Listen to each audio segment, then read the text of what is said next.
मैं 87 साल का हूं और अक्सर सोचता हूं कि काश मैं कभी पिता ही ना बना होता। मतलब ये नहीं कि मैंने अपने बच्चों से नफरत की, ना ही ये कि वो मेरे लिए बेमायने थे। बस जब मैं उनके सामने खड़ा हुआ तो मैंने गलत किरदार निभाया। मैं पिता बनना चाहता था, लेकिन मैं आदमी बन गया, सख्त, डरावना, दूर। आज मैं इस कुर्सी पर बैठा हूं जो मेरी पत्नी ने 1979 में बाजार से 100 रुपये ज्यादा देकर खरीदी थी। वो कहती थी ये सीधी कमर के लिए अच्छी है। आज वो कुर्सी टूट चुकी है, लेकिन मैं उसी पर बैठता हूं क्योंकि इसमें अब भी उसकी छाया है। वो अब नहीं रही। 2008 में उसका जाना हुआ।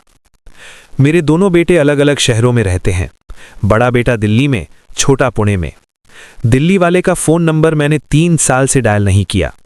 पिछली बार जब मैंने कॉल किया था तो उसकी बीवी में बिना बोले दूसरे कमरे में चली गई। मैंने सुना वो पुराना वाला कॉल कर रहा है, कह दो थोड़ी देर बाद बात करेगा, अभी मीटिंग में है। मैंने कॉल काट दी और फिर कभी नहीं लगाई। मेरे पास समय खत्म हो रहा है। 1 महीने पहले डॉक्टर ने कहा दिल की धड़कन कमजोर हो रही है, ज्यादा तनाव ना ले। मैंने हंसकर कहा अब तनाव कहां से आएगा, लेकिन डॉक्टर चुप रहा। शायद उसे पता था कि तनाव सिर्फ भविष्य का नहीं होता, बल्कि अतीत का भी होता है। वो तनाव जो दिल के अंदर धीरे धीरे सड़ता रहता है। मैंने 1960 में शादी की थी। तब मैं 22 साल का था। घर में कुछ जमीन थी, लेकिन कर्ज भी था। मैंने सोचा पिता बनना मतलब है कि बच्चे कभी भूखे ना सोएं, स्कूल जा सकें, कपड़े पहन सकें। मैंने कभी नहीं सोचा कि प्यार भी एक काम है, एक ऐसा काम जिसे आप रोज करते हैं, चाहे आप थके हों, चाहे नाराज हों, चाहे बारिश हो रही हो। मैंने एक सरकारी ऑफिस में क्लर्क की नौकरी शुरू की। सुबह 6:30 बजे उठता, चाय बनाता और 7 बजे घर से निकल पड़ता। बस स्टॉप तक 1 किलोमीटर पैदल चलना पड़ता। शाम को 6 बजे लौटता। रास्ते में कभी रुकता नहीं था, हमेशा सीधा घर। लेकिन घर आकर भी मैं घर नहीं आता था। खाना खाता, अखबार पढ़ता और जल्दी सो जाता, क्योंकि कल फिर वही दिन था। मेरा बड़ा बेटा राजेश जब 6 साल का था तो एक दिन उसने मुझे एक चित्र दिया, एक लाल रंग का ट्रक। उसने कहा पापा ये आपके लिए, मैंने आपको याद करके बनाया है। मैं उस वक्त अखबार पढ़ रहा था। बिना ऊपर देखे मैंने कहा अभी काम कर रहा हूं, बाद में देखूंगा। उसने चुपचाप वापस ले लिया। उस चित्र को मैंने कभी नहीं देखा। शायद वो कहीं अलमारी के नीचे दबा होगा या फिर उसने खुद ही फाड़ दिया होगा, लेकिन उसकी आंखों में जो चमक थी वो मैंने उस दिन मिटा दी। छोटा बेटा विकास जब 9 साल का था तो उसने घर के पीछे एक घोंसला बनाया था, पत्तों और टूटी हुई डालियों से। कहता था पापा आओ ना, मैंने तुम्हारे लिए जगह छोड़ी है, वहां बैठोगे तो पक्षी गाएंगे। मैं हमेशा कहता कल आऊंगा, लेकिन कल कभी नहीं आया। एक दिन तेज बारिश हुई और वो घोंसला बह गया। विकास रोया था। मैंने कहा लड़के क्यों रोते हैं, कोई बड़ी बात तो नहीं हुई। मुझे लगता था कि बच्चे तो बड़े हो जाएंगे और जब बड़े हो जाएंगे तो समझ जाएंगे कि मैंने क्यों काम किया, क्यों चुप रहा, क्यों गुस्सा किया।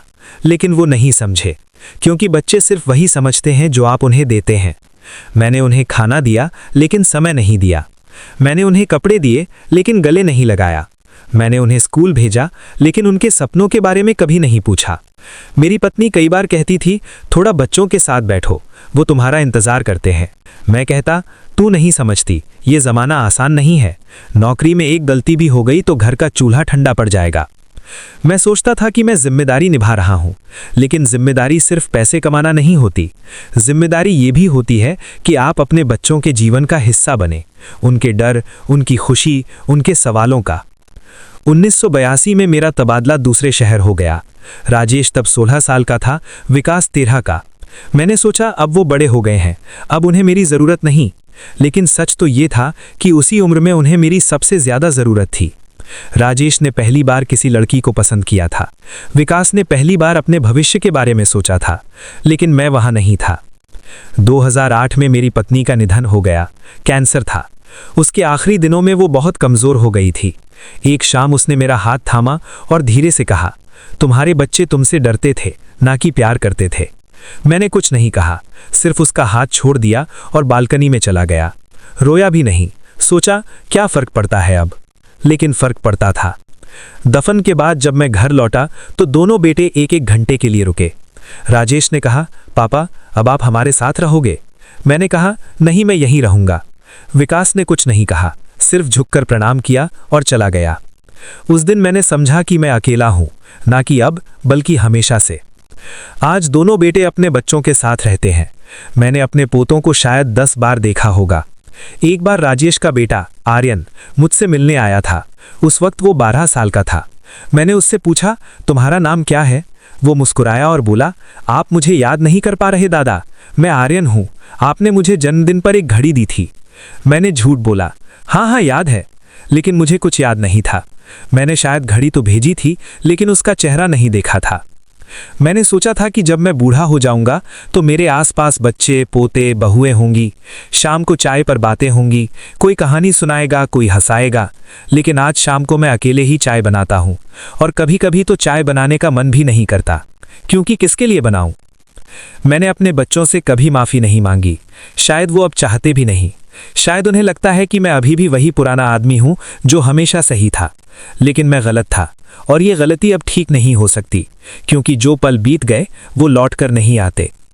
मैं अक्सर सोचता हूं कि अगर मैं पिता नहीं बनता तो क्या मैं कम दुखी होता? शायद हाँ, क्योंकि जो जिम्मेदारी आप नहीं लेते उसका बोझ आपको नहीं दबाता। लेकिन मैंने ले लिया, सिर्फ नाम के लिए, सिर्फ दिखावे के लिए, और आज मैं उस बोझ तले दबा हुआ हूं। मैंने सुना है कि लोग कहते हैं बच्चों के साथ समय बिताओ क्योंकि वो बड़े हो जाएंगे, लेकिन मैं कहूँगा बच्चों के साथ समय बिताओ क्योंकि तुम बूढ़े हो जाओगे, और जब तुम बूढ़े हो जाओगे तो तुम्हारे पास सिर्फ वही पल होंगे जो तुमने उनके साथ बिताए थे। मैंने अपने बच्चों के साथ कोई पल नहीं बिताया, ना तो उनके पहले स्कूल के दिन, ना उनकी पहली शतरंज की जीत, ना उनके पहले दिल टूटने का दर्द। मैं सब कुछ मिस कर गया, और अब वो पल लौट कर नहीं आएंगे। मैं नहीं चाहता कि तुम्हारे साथ भी ऐसा हो। मुझे पता है कि तुम में से कई लोग अभी जवान हो, कुछ शायद अभी अभी पिता बने हो या माँ बनी हो। मैं तुम्हें कुछ करने को नहीं कहूँगा, मैं सिर्फ इतना कहूँगा, जो तुम्हारे सामने है उसे देखो। वो छोटा बच्चा जो तुम्हारी ओर देख रहा है, वो सिर्फ एक जिम्मेदारी नहीं है, वो एक इंसान है। एक ऐसा इंसान जो तुम्हारी आवाज़ सुनना चाहता है, तुम्हारी खुशबू महसूस करना चाहता है, तुम्हारे हाथों को छूना चाहता है।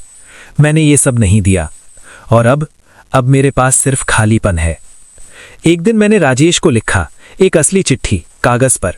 मैंने लिखा, मैं जानता हूं कि मैंने गलतियां की। मैं तुम्हारे साथ वैसा नहीं रहा जैसा होना चाहिए था।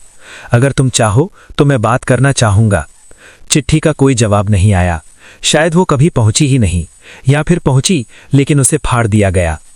मैं उस पर गुस्सा नहीं हूं, मैं खुद पर गुस्सा हूं, क्योंकि मैं जानता हूं अगर मैंने उन छोटे पलों को नज़रअंदाज नहीं किया होता तो आज मेरे पास कोई चिट्ठी लिखने की ज़रूरत ही नहीं पड़ती। अगर ये बात तुम्हारे दिल को छू गई है तो शायद तुम आज ही अपने बच्चे को गले लगा लो, बिना किसी वजह के, बस इसलिए कि वो तुम्हारा है। अब मैं चला जाऊंगा, चाय ठंडी हो गई है, और कल फिर वही दिन होगा, अकेला। लेकिन शायद तुम्हारा नहीं होगा।